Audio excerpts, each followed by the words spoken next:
Well, we see many different people buying things or working at convenience stores. Customers at an Ohio County travel plaza today saw someone different behind the register.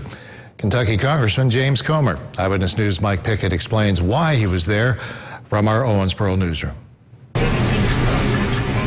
Customers at the Huck's Travel Plaza on the Western Kentucky Parkway see clerks at the register or preparing food.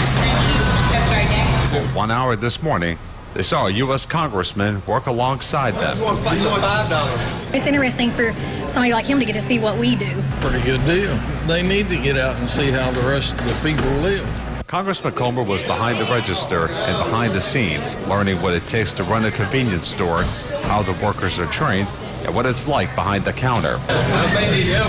It's been a while. It's probably been 20 years. I thought that was neat. It's nice to see people that are trying to be humble and actually show people that they are a people person. I think a lot of times in the convenience store industry, people just assume it's easy. You just run a register, wait on people, but there's so much more that goes into it. He says he wanted to learn more about the industry, which he calls one of the most regulated in the country. This is a very regulated industry, and we vote on things like the Farm Bill that affects things like purchasing food in convenience stores with